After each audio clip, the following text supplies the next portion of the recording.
So hello everyone and welcome to our bus, and I know that I'm not frequently uploading the videos to the YouTube due to some of the reason, and I'm just trying 100% my efforts, and I want to be consistent on the YouTube and uploading the videos like in the 3 videos per week. That's my goal, and I know that I'm not achieving that since like more it's been a month. I'm not achieving that, and same thing scenario happened to the Instagram as well. But don't worry, I'm just trying 100% efforts, and I will be back again, and I will be uploading the videos in the more faster way. So let's get started with this video.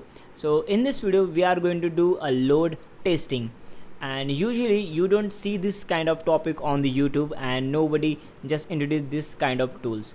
So in this video I just want to share a screen over here.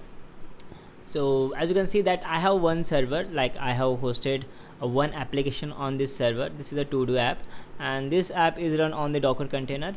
So this application is run on the EC2, okay, the Elastic Compute Cloud, on the EC2 server, not the EC2 on the EC2 server with the T2 micro instance. So this is the T2 micro instance, and here the application. So as you can see that it's working very absolutely fine.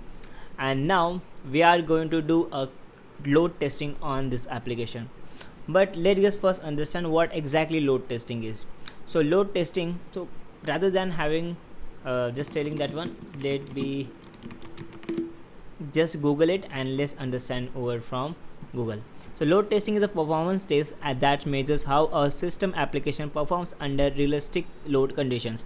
So which means if you have any application and you want to get tested out before the like launching of your application, of your SaaS product or anything else, then you can do the load testing. So what will happen, some of the virtual users may come to your website that test your application, whether you can able to that your application are able to handle all the requests, or if your system is performing well or not.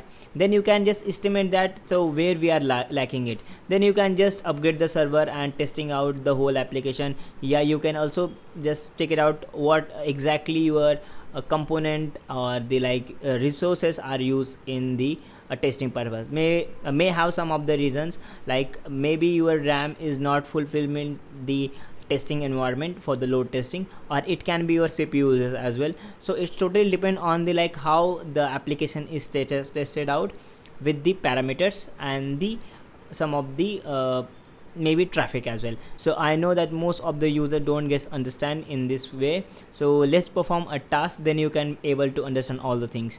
So for the load testing, like as you know that, so we have the instance, and also I have also do the SSH into the machine as well, and I just deploy this application using the Docker container. So this is the Docker container. So for the like load testing, I am using the K6. So this is the K6 app, and as you can see that, so let me show you. So K6 is an open source load testing tool that make performance testing easy and productive for the engineering teams. And this tool is comes under the like CNCF, so Cloud Native Cloud Foundation. So this is the open source tool, so you can easily use it until unless you are not using their own cloud infrastructure for this one. So you can directly use it for your load testing, all the things. So let me show you. So here it is our app, and here is a dashboard for app.k6.io. so you can directly also type in like app.k6.io. so if you are new to this one, so let me log out, and so let me log out, and as you can see that, so if you just head out to the app like k6.io, then you get option for the K6 cloud and Grafana cloud K6. so you have to sign in into K6 cloud, not to the Grafana K6 where it is, not to the Grafana cloud K6. so you have to just get sign in to the K6 cloud. So I'm just going to sign in to my account. So I have logged into my account, and this is the previous test I have done to this account, but we are just going to do a new test for you. So you as you can see that we have this button over here like create new test. So just click on this one, and you get the two options over here, like test builder or script editor. So you have to just click on this start scripting, and here this is the script, but we are not going to use this one, so we are just going to clear this one. And I have one script over here, so this is the script. So don't worry, I have shared the Notion page link, so you can directly go ahead and just copy this one. So this is our script, so which is going to test the stages. So let me show you the code. So as you can see that this is the stage, like in the first minute it will be sending the 50 virtual users, and the duration will be for the 8 minute for the ramp up the 50 virtual users for 1 minute, then stay the 50 virtual user for the 3 minutes, and then ramp down to the 0 virtual users over 1 minute. So this is our criteria, and let's get started over here. And before that, just copy the link of your application. So I have just copied that one, and here it is. So here you get the option for like let res is http.get, and here the hash. So you have to just replace this one with your URL. So I have just pasted the URL of my application, and then you have to just click on this button like create and run. So let me zoom out again. So it's going to setting up the test, and it's automatically going to test whole the thing. So let's wait for a couple of minutes. So as you can see that the test is started. So right now, like the 50 virtual users, and this test is going to be run for the 10 minutes, and the local load zone from the Columbus.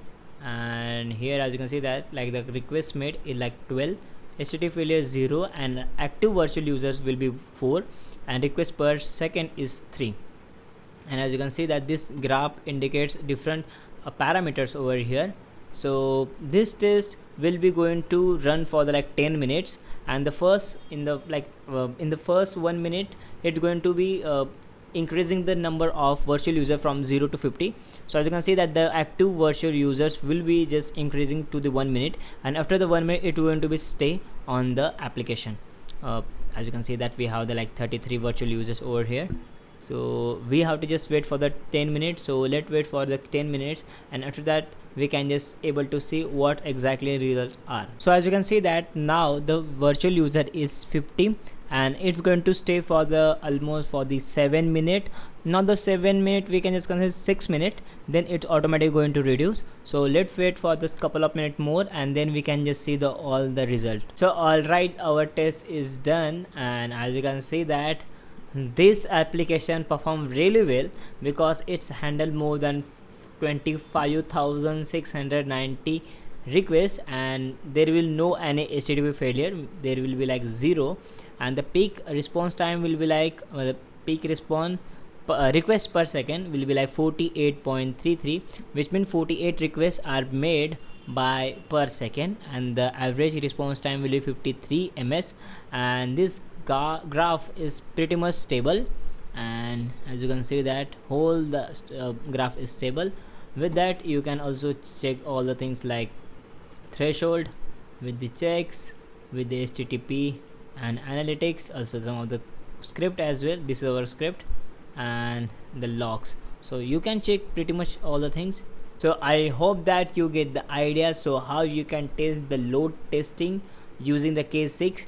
Also it can be helpful for your configuration of your server, which means if your server is not properly get configured, so you might get some of the HTTP failures, and you want to you have to just optimize that server.